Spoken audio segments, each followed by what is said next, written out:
Welcome back to Fairfield Today. Cathy Bitler coming to you from the Tranquility Garden here at Fairfield Medical Center. We're here at Fairfield Medical Center every month, basically because there is so much always going on here at your local hospital that can help you and our community as a whole. And we just want to make sure the word gets out.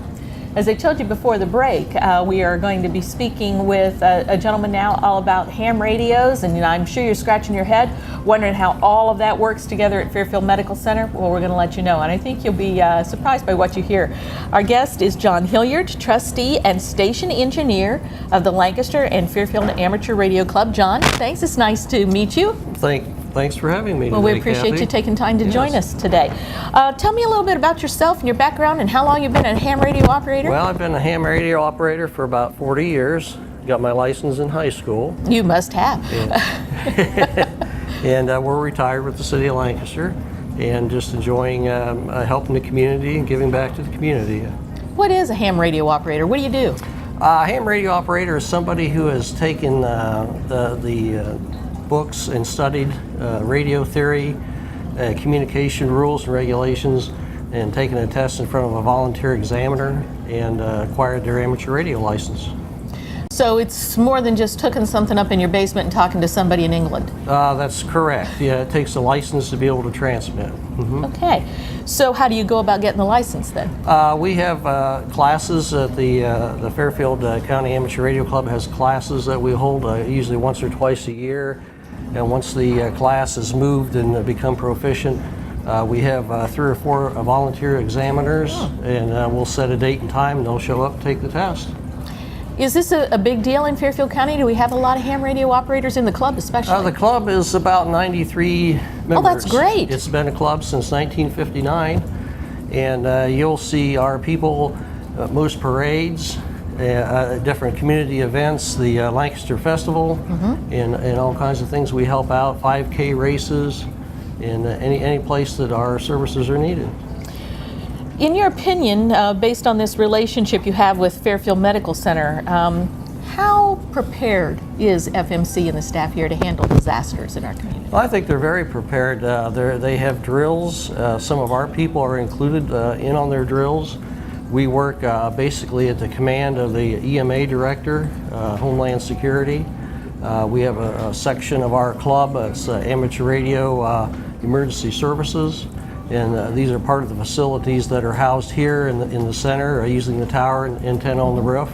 And we're able to communicate as we send people out in the field for different activities or different things. Okay, a couple of things I want to ask you about there. So if there were some kind of disaster, would you set up shop here at Fairfield Medical Center? There is an emergency operations center here, or John Coaches, the EMA director, would be down in his facilities, or depending on the type of situation, it could be at our headquarters out in Granville Pike. Now, when you say send people out into the field, what would folks do out in the field? We'll give you an example. About 2 or 3 years ago, I think Hocking County had a major power outage, and the nursing homes down there and different places had no heating or cooling, and they had to be evacuated, and we set up communications between the Red Cross, our facilities on Granville Pike, and the Logan Radio Club and their people in the fields, and we were able to communicate from them directly, back and forth, and they were getting the Red Cross to send different supplies down to them for the people that needed them. So it's really all then about communication and getting information from point A to point B to make sure people have what they need. Exactly. It's similar to Katrina, the hurricane that hit New Orleans. After it came through, there were no police and fire communications, no cell phones. Pretty chaotic with a city of that many people, but the ham operator stepped up to the plate and helped all those different agencies out to get their missions done. You know, a lot of people don't think about that, but in some disasters, I'm thinking back to ice storms and things of that nature. Cell towers go down physically. Sometimes they don't have power. Yes. And so phones don't work. That's right. Your phones don't work. A lot of people are going with a internet type style of phone. When the power goes off, the phone doesn't work. Cell phones, the towers go down after a couple days. So if you have a power outage for, say, a week or 2 or 3 or longer, you could be in some real trouble. What are you going to do? What's open? What's closed? What roads are open? What roads are not? And that's just a simple power outage, maybe in the dead of winter. So if you had a real emergency, if a tornado came through or something like that, it would compound the problem, like similar to what you see in the Philippines right now. Yeah, it's really bad there. You mentioned they're doing drills here at Fairfield Medical Center. What's that all about? What kinds of things are they testing for? Well, they have different drills. I think they have a detox containment system where if somebody's handling toxic waste or something, they go in and it goes through like a shower thing, comes out. Our club's really not involved with that. That's more of an EMA kind of thing, and the hospital works obviously closely with them. We just kind of facilitate the communications whenever the need arises. Well, you say just kind of, but that's a very important part of disaster recovery, most definitely. Is it true, John, that amateur radio was really the first mode of wireless communication? Was this the forerunner of cell phones? Oh, yes. Radio's been around a little over 100 years. It started out with Morse code, which is no longer required to take the test. But in essence, actually, Morse code is a form of digital communication. So it's been around for over 100 years, and obviously technology has moved forward to the point where it's not relied upon as much anymore, voice and so forth. But I think the amateur radio community, we do digital communications, video, sound, all kinds of data between anywhere in the country, anywhere in the world.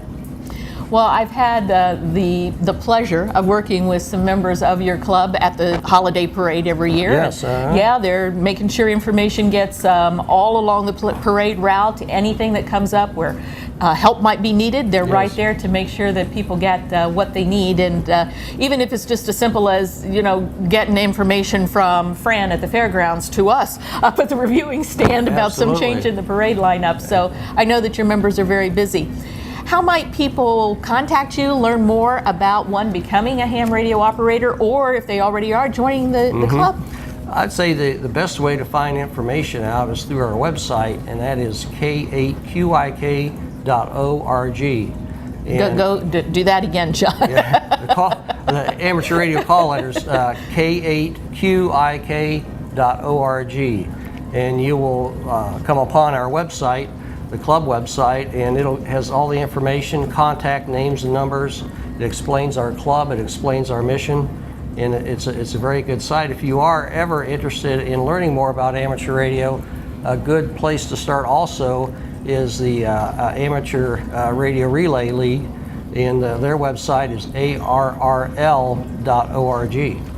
John, thanks. I know that Steve Anderson, here with the Fairfield Medical Police Force, really appreciates the help that you are to him personally. I'm sure the staff is pleased to know that should we have a major disaster in this community, you're standing by to help facilitate communications. We'll be there. Thanks so much for your help. Thank you, Cathy. John Hillard, trustee and station engineer of the Lancaster and Fairfield Amateur Radio Club.